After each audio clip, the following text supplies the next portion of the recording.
Assalamualaikum warahmatullahi wabarakatuh. Nama saya Muhammad Alvan Abada, NIM 2018 53025.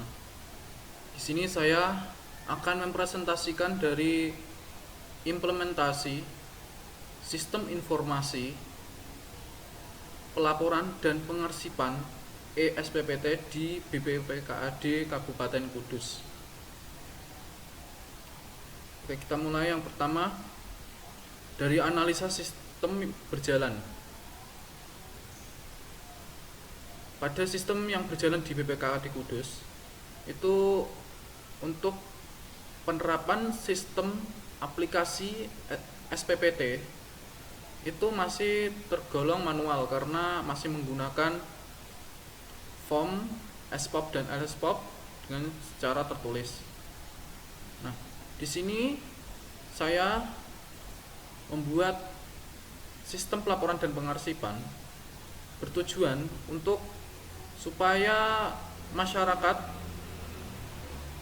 nantinya dapat melihat pelaporan atau data yang sudah mereka masukkan itu sudah benar atau tidak, lalu mempermudah petugas dari BPKAD tersebut untuk memasukkan data yang kemudian data tersebut menjadi mudah untuk diakses dan mudah untuk diinputkan. Nah, perancangan yang pertama itu adalah perancangan pemodelan sistem. Yang pertama, petugas menyiapkan data SPOP dan LSPOP wajib pajak. Kemudian petugas menginputkan data SPOP dan LSPOP yang dibutuhkan. Data yang diinputkan pun kemudian dijadikan SPPT, yang mana SPPT tersebut kemudian akan dicetak oleh petugas. Wajib pajak menerima SPPT, lalu jika SPPT rusak maka dicetak ulang, dan jika SPPT baik maka bisa diambil wajib pajak. Petugas membuat pelaporan data wajib pajak. Pelaporan tersebut berisi data-data dari wajib pajak tersebut. Kemudian wajib pajak melihat sekaligus mengecek datanya. Nah, ini nanti di sini tuh wajib pajak kan masih melihat secara manual. Nah, nanti di dalam sistem dia dapat melihat secara online. Kemudian petugas kemudian membuat pelaporan keseluruhan. Lalu kepala badan menyetujui laporan keseluruhan tersebut. Petugas kemudian menyiapkan data atau berkas dari wajib pajaknya. Kemudian petugas mengecek kelengkapan data. Lalu petugas menyimpan data arsip wajib pajak. Nah, kemudian untuk pelaporan dari SPPT itu, di sini ada FOD-nya, ada urutannya. Yang pertama SPPT, mulai dari sini. Petugas memulai menyiapkan data, kemudian masukkan SPOP dan LSPOP, input data SPOP dan LSPOP. Nah, kemudian menjadi SPPT. Setelah SPPT jadi, maka akan dicetak. Lalu jika SPPT rusak, maka akan dicetak kembali atau ditinjau ulang. Nah, kemudian setelah SPPT selesai atau SPPT baik, kemudian masuk ke sini melihat data pelaporan. Nah, wajib pajak dapat melihat data pelaporan. Nah, jika data tersebut valid, maka akan masuk ke sini membuat pelaporan data WP. Jika tidak, maka nanti akan ke 5 itu sini. Nah, kalau tidak dia ke sini lagi. Kalau data valid dia langsung ke sini, laporan keseluruhan. Setelah laporan tersebut selesai, maka akan disetujui oleh kepala badan ya. Kemudian lanjut ke pengarsipan. Sisvo pelaporan dan pengarsipan. Nah, ini yang bagian pengarsipan. Di sini cuma ada 2 aktor, yaitu petugas dan kepala badan. Yang mana tugas dari petugas itu adalah menyiapkan data arsipnya, yang datanya itu bermacam-macam, ada data NOP, data nama dan sebagainya dari wajib pajak. Kemudian menyimpan data arsip tersebut, lalu dicek kelengkapan datanya. Jika data lengkap, maka akan mencatat hasil penyimpanan langsung ke kepala badan, dicatat. Nah, jika kelengkapan datanya masih ada yang kurang, maka dicek kembali gitu. Kemudian untuk perancangan model UML, paparan sistem. Nah, ini udah mulai ke tersistem ya. Tadi kan masih dalam konsep manual. Petugas login online sistem web, menyiapkan data ASPOP dan LSPOP. Petugas menginputkan data yang dibutuhkan. Petugas meminta persetujuan ke kepala badan menyetujui SPP tersebut, kemudian akan dicetak oleh petugas. Wajib pajak menerima SPPT. Petugas membuat laporan sebagai bukti transaksi. Kepala badan menerima laporan. Wajib pajak login ke sistem lagi. Wajib pajak dapat melihat riwayatnya. Ini tersistem. Petugas kemudian menyiapkan data arsip, yakni data map dan sebagainya. Petugas kemudian menyiapkan data arsip pajak. Petugas mengecek kelengkapan datanya. Kemudian petugas menyimpan data arsip wajib pajak tersebut, yang dimana menyimpan berbasis online maupun offline. Jadi nanti bisa disimpan melalui Google Drive atau penyimpanan awan gitu, atau maupun penyimpanan offline, yaitu melalui hard disk atau penyimpanan flash disk. Nah, itu sebagai cadangan atau jadi backup ke penyimpanan yang rusak nantinya. Kemudian masuk ke business use case. Di sini pelaporan. Nah, ini ada ambil data SPOP dan LSPOP. Input data SPOP dan LSPOP. Ini petugasnya ya yang menginputkan. Kemudian petugas meminta persetujuan ke kepala badan, lalu petugas mencetak SPPT ya. Kemudian wajib pajak menerima. Ini karena masih manual jadi bisa menerima. Lalu petugas menyiapkan laporan, petugas membuat pengarsipan. Nah, setelah itu masuk ke sistem. Nah, ini sistem. Jadi di sini petugas bisa melakukan input data, lalu petugas meminta persetujuan, ini minta konfirmasi ya, lalu mencetak, petugas melaporkan. Nah, di laporan ini nantinya di sistem itu bisa diakses oleh 3 aktor. Jadi kepala badan nanti bisa mengakses ini, petugas bisa mengakses ini, wajib pajak bisa mengakses ini gitu. Lalu skenario use case. Nah, ini skenario nya seperti ini. Ini langkah-langkahnya,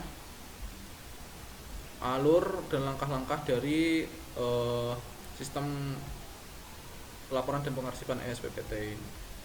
Ini seperti mana ya, mendeskripsikan dari use case tadi yang di sini, sistem use case. Ini sampai ke bawah. Nah, ini masuk ke kelas diagram. Pada kelas diagram itu kelas diagram itu dapat ada beberapa kelas. Yang pertama ada kelas petugas, itu memiliki beberapa atribut dan operation ya.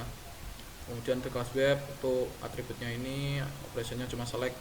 Lalu kelas SPPT ada atributnya ini, operationnya ini. Kemudian kelas knob ini.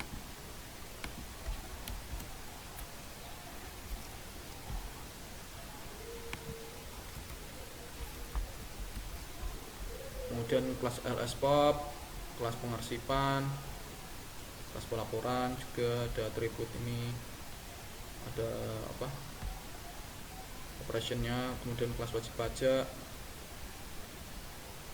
ada atributnya ini ada ID wajib pajak, knob, nama, alamat, username, password. Kelas knob ada atributnya, ada kode provinsi, kode kabupaten, kode kecamatan, kode kelurahan, kode blok, nomor urut, kode itu. Lalu kelas provinsi ada ini, kelas kecamatan, kelas kelurahan, kelas Kemudian pada kelas diagram sistem informasi pelaporan dan pengarsipan ini. Nah, ini ada gambarnya, kelasnya. Ini sudah berelasi, sudah ada multiplicity-nya. lalu ada keterangan asosiasinya juga, ada include. Ini membacanya gini, jadi wajib pajak bisa mengakses web, petugas bisa mengakses web. Nah, dari kedua ini wajib pajak cuma bisa mengakses pelaporan saja, sedangkan petugas dia itu bisa mengakses semuanya. Jadi petugas itu bisa mengakses pelaporan, bisa mengakses pengarsipan, bisa mengakses SPPT ini, dia bisa menginputkan juga gitu. Lalu untuk kepala badannya sendiri cuma bisa mengakses, sama seperti wajib pajak, tapi tetap prioritas dari sistem ini adalah petugas. Jadi petugas meskipun petugas memiliki hak akses yang sangat besar, tapi dia harus memiliki persetujuan dari kepala badan terlebih dahulu. Jadi nanti petugas ada aktor tambahannya, yaitu kepala badan, yang mana kalau petugas ingin meminta persetujuan harus ke kepala badan terlebih dahulu. Kemudian pada pelaporan itu ada NOP. Nah, NOP ini memiliki beberapa kelas ya, bukan, memiliki atribut. Nah, atributnya itu memiliki beberapa kelas seperti provinsi, kabupaten, kelurahan, dan kecamatan. Next, sequence diagram. Sequence diagram memiliki beberapa, ada input data SPPT, ada sequence diagram persetujuan, ada cetak SPPT, ada sequence diagram pelaporan juga. Nih, sequence diagram pencarian. Jadi sequence diagram itu sendiri tuh caranya membuatnya itu gimana? Itu dia itu ambil dari ini, dari sistem use case sama skenario. Ini penting untuk membuat sebuah sequence. Jadi alur dari aktor ke sistemnya itu jadi terlihat. Jadi petugas bisa memilih menu, menampilkan, ini bisa terlihat. Nah, ini seperti ini. Ada diagram persetujuan juga, ada diagram cetak SPPT, ada diagram pelaporan, ada diagram pencarian seperti ini, ada diagram pengarsipan. Kemudian masuk ke activity. Apa itu activity diagram? Nah, activity diagram sendiri adalah aktivitas dari suatu diagram yang diagram dari diagram kelas ambilnya ya. Jadi nanti aktivitas dari diagram itu apa aja sih? Nah, nanti itu lebih diperjelas lagi di sini karena dia itu diambil per aktivitasnya. Pada diagram itu nanti diambil aktivitasnya. Jadi pada input data SPPT ini ada aktivitasnya, itu dijelaskan di sini. Nah, daripada itu input data SPPT itu memiliki aktivitas, memilih menu SPOP, menampilkan, kemudian tercetak, seman data, aktif diagram persetujuan. Ada ini. Kemudian aktiviti diagram cetak SPPT ada ini. Lalu aktiviti diagram pelaporan, aktiviti diagram pencarian. Nah, ini. Itu dijelaskan per diagramnya, itu aktivitasnya itu dijelaskan nanti. Lalu ini ada aktiviti diagram pengarsipan. Nah, kemudian setelah selesai dari aktiviti diagram pengarsipan, masuk ke state chart diagram. Nah, ini adalah langkah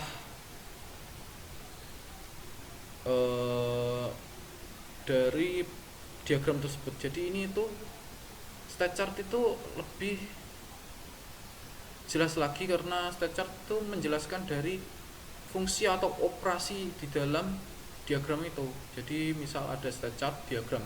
Nah, metodenya itu apa aja? Ini pertama ada metode tambah. Nah, pada metode tambah input data SPPT itu ada pertama pilih menu data, terus tampil data SPOP atau LSPOP-nya dulu, kemudian melengkapi datanya dengan mengisi form tambah data SPOP atau LSPOP, kemudian input data SPOP atau LSPOP.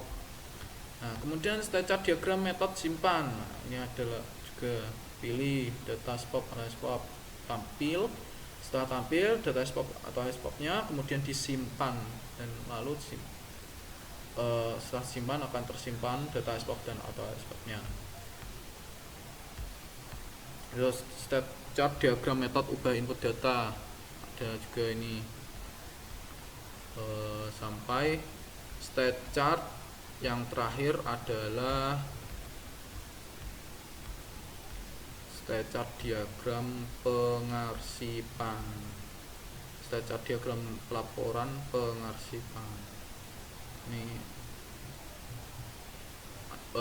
pelaporannya maksudnya bukan pelaporan yang itu ya, pelaporan dan pengarsipan SPPT ya, tapi ini adalah state chart diagram report dari pengarsipan, dari sistem pengarsipannya itu, yang mana itu harus pilih dulu, kemudian ke menu reportnya, kemudian tampil periode, tanggal, dan jenis SPPT, tampil data pengarsipan, ekspor, tampil data Excel. Kemudian pada ERD atau Entity Relation Diagram yang digunakan untuk merancang suatu basis data. Nah, di sini ada beberapa entitasnya. Ya, ini ada entitas petugas, entitas wajib pajak, entitas kepala badan, entitas LSPOP, dan sebagainya. Saya akan terangkan mulai dari entitas petugas dulu. Pada entitas petugas ini, petugas di sini sebagai aktornya ya. Jadi dia memiliki beberapa atribut. Yang pertama ada primary key-nya, di sini ada ID petugasnya. Kemudian disertai dengan atribut lainnya yaitu nama petugas, NIP, alamat petugas, username, dan password. Kemudian entitas wajib pajak. Nah, di sini dapat NOP, ID wajib pajak, nama wajib pajak, alamat wajib pajak, username, dan password. Kemudian entitas kepala badan juga memiliki beberapa atribut. Ada primary key-nya, ID kabat, nama kabat, username, password. Kemudian entitas LSPOP. Nah, di sini ada entitasnya. Kemudian isinya pun juga lumayan banyak ya di sini. Ada primary key-nya, ID-nya ini. Kemudian ada NOP, penggunaan bangunan, luas, kemudian jumlah lantai, tahun dibangun, daya listrik, kondisi, konstruksi, atap, dinding, lantai, langit-langit, fasilitas jumlah AC, fasilitas jumlah kolam renang, fasilitas jenis kolam, fasilitas AC sentral, luas halaman, jumlah lift, pemadam, jumlah tangga, dan kedalaman sumur. Entitasnya itu terdapat 22 atribut, banyak sekali. Kemudian pada entitas SPOP, di sini ada primary key menggunakan ID, kemudian atribut lainnya ada NOP, status pekerjaan, kemudian nama wajib pajaknya, NPWP, alamat wajib pajak, kemudian provinsi, kabupaten, dan kecamatan, desa, telepon, kode pos, nomor sertifikat persil, alamat wajib pajak, luas tanahnya, jenis tanah, jumlah bangunan, upload lampiran. Lampiran ini tidak harus diisi kok. Ini soalnya misal ada map dari SPOP-nya itu nanti bisa dilampirkan di sini. Kemudian pada entitas ini terdapat 19 atribut yaitu ID, NOP, status pekerjaan, nama BP, MPWP, alamat BP, provinsi, kemudian kabupaten, kecamatan, desa, telepon, kode pos, nomor sertifikat persil, alamat, luas tanah, jenis, dan lain-lain sampai upload lampiran. Kemudian entitas pengarsipan. Di sini ada ID sebagai primary key, kemudian ada jenis SPPT, ID SPOP, ID LSPOP, keterangan, dan upload lampiran. Pada entitas ini terdapat 6 atribut. Kemudian entitas application user. App user ini memiliki beberapa atribut juga, primary key-nya ID, kemudian atributnya ada code, name, username, password, email, role, UUID. Pada entitas ini terdapat 8 atribut. Ada 8 atribut. Kemudian ada entitas app menus. Di sini ada primary key-nya ID dan URL, name, icon, is add, created add, update add, sort, as active. Ini gunaan ini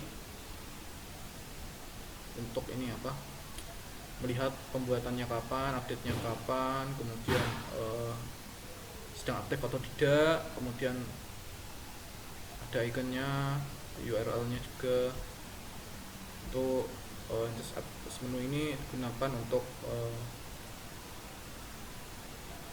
mengubah suatu ini tampilan. Kemudian entitas app group menus. Di sini memiliki 3 atribut, yaitu ID, menu ID, dan role.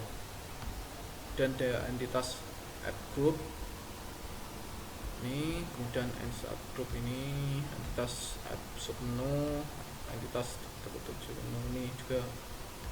Ini sama semua sih, maksudnya sama semua.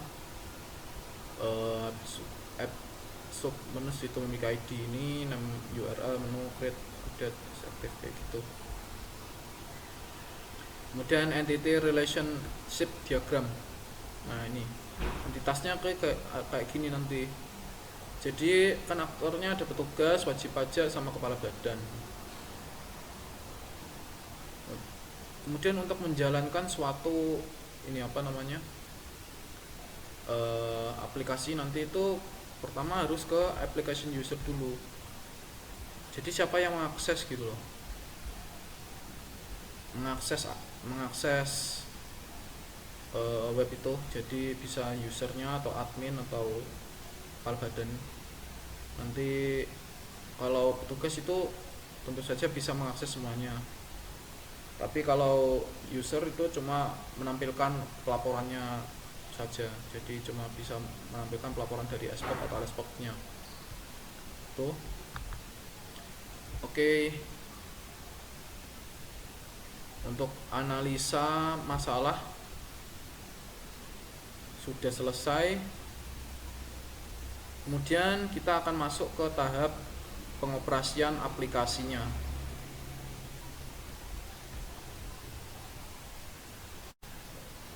Assalamualaikum warahmatullahi wabarakatuh. Melanjutkan dari analisa masalah dan perancangan sistem dari sistem informasi saya, yaitu sistem informasi SPPT atau informasi SPPT Bumi dan Bangunan. Di sini saya akan login sebagai admin.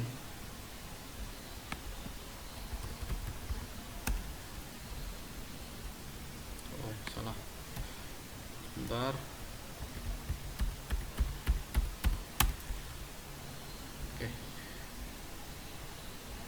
Nah, di sini saya akan mempresentasikan aplikasi yang saya buat. Yang pertama, mulai dari data SPOP. Sebelum itu akan saya jelaskan dulu. Sistem informasi ini itu cuma menginputkan data yang sudah ada, yang kemudian diarsipkan dan dibuat pelaporan. Jadi ada pelaporan yang digunakan untuk data, kemudian ada pengarsipan dari data tersebut. Yang pertama kita akan masuk ke data SPOP terlebih dahulu. SPOP ini adalah data tanah. Yang pertama ada knob.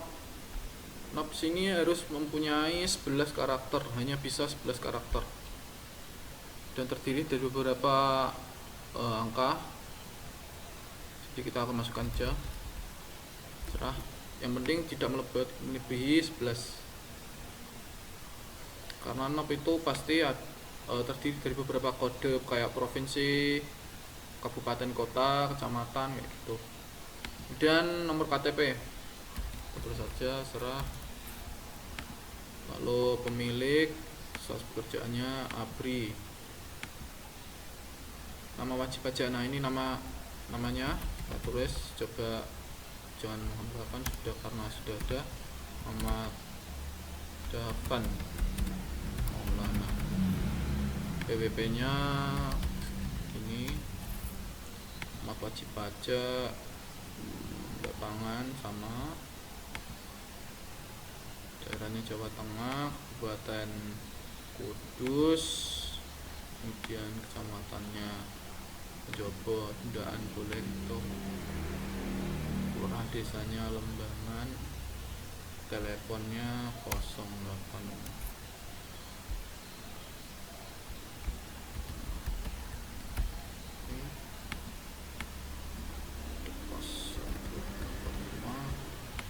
Berikutnya 5432890.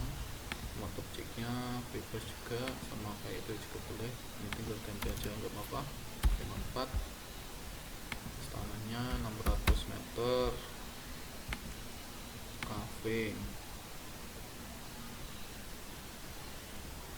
Cuma bangunan 2. Jika tidak ada lampiran, nggak usah diisi. Kalau ada isi nggak apa-apa, kita save. Data SPOP berhasil ditambahkan. Nanti akan muncul seperti ini. Knobnya tertera, nomor KTP juga tertera. Kemudian statusnya tertera, pekerjaan tertera, nama APRI, PBB, alamat, semuanya tertera kecuali input B-nya ini. Ini pasti tidak ada isinya, kosong, karena memang nggak ada lampirannya.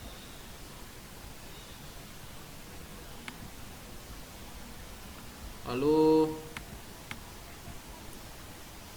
setelah itu ada search ini, kalau misal mau mencari data Davan langsung bisa ya, tuh lihat pria ya. Lalu masuk ke bagian data LSPOP. Di data LSPOP ini juga sama seperti SPOP tadi, cuma di sini itu bangunan 2, 3, 4, 5,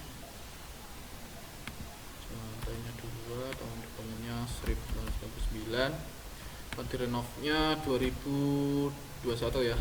Listrik 50, kondisi stand, konstruksi beton, atap, asbes, lantai marmer, langkang kaca ini. Nah, untuk fasilitasnya sendiri ini kalau tidak diisi itu tidak masalah, karena nggak semua bangunan itu memiliki AC, kolam renang maupun yang lain-lain. Jadi ini kita kosongin terlebih dahulu. Diisi pun nggak masalah, nggak diisi juga nggak masalah. Jadi kita langsung save aja. Data berhasil ditambahkan.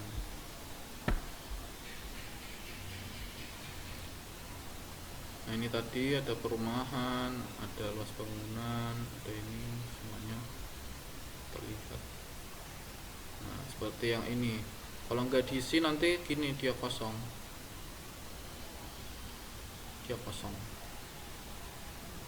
Nah, setelah itu masuk ke data report.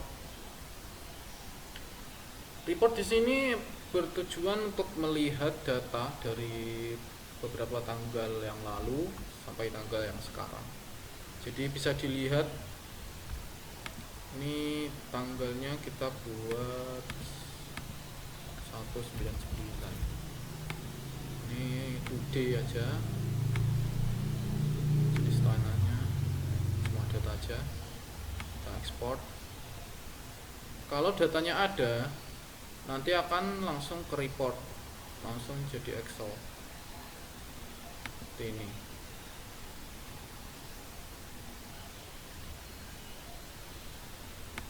Nah, ini datanya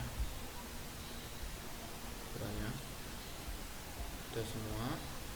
Oke, masuk semua. Oke, masuk, udah masuk ya. Lalu untuk report LSPOP nya sama juga, ini 9 hari ini. Di bangunannya semua data aja, ekspor, langsung keluar, ekspornya keluar, keluar ya, semua datanya keluar. Oke. Oke. Kemudian kita ke report pengarsipan sekarang. Tanggalnya kita buat 19. Semua data export juga.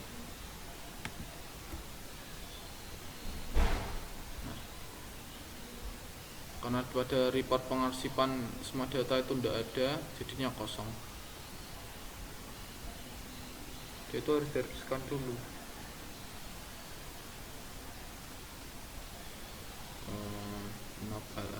SPOP dan LSPOP, SPOP dan LSPOP, SPOP dan LSPOP, SPOP. Coba kita yang SPOP aja.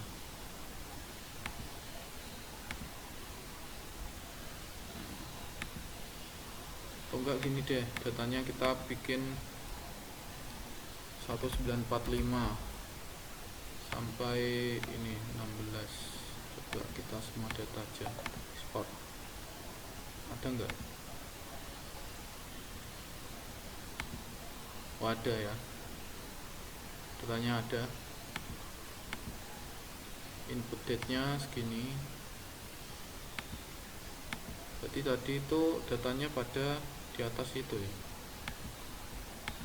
Coba kita tengok, kita lihat dulu input date nya. Oh iya ya, input data ini 18 Juni, 16 Juni, 19 Juni. Oh iya ya, jadi tadi 16 Juni yang munculin aja ya. Kalau untuk reportnya kita bikin ke ini, periode tanggalnya itu hari ini ya, today. Oh enggak, ini kita buat semua. Terus ini sampai hari ini export. Ini belum semua data. Oke, masuk. Oh, masuk semua ya. Jadi begitu.